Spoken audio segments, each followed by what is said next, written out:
Latest news from Travul. And here is the headlines. 201 Nigerian faces deportation as US enforces immigration order. Nigerian installs new passport printers in Atlanta and New York consulates.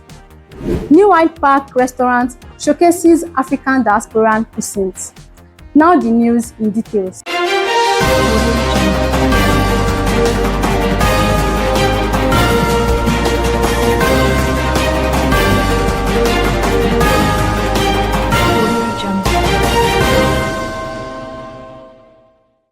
The United States is set to deport 201 Nigerians, with 85 already cleared for repatriation.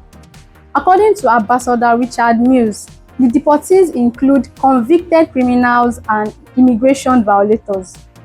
In response, the Nigerian government has urged the US to ensure humane treatment, warning against any inhumane practice during the deportation process. In a bid to enhance service delivery, Nigeria has installed new passport printers at its consulates in Atlanta and New York.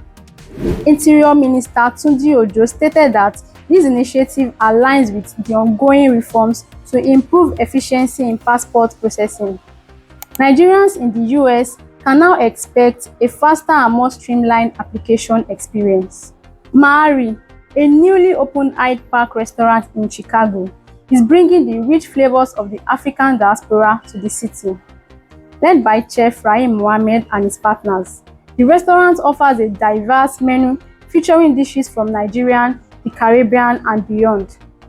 More than just a dining destination, Mahari tells a story of migration, culture, and history through its unique food, drinks, and a weekly passport series.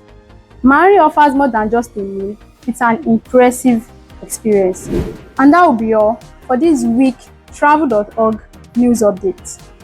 For more details on these news stories, visit our website on www.travul.org and stay connected with us at Travulism on all social media platforms. Don't forget to subscribe, like, and share.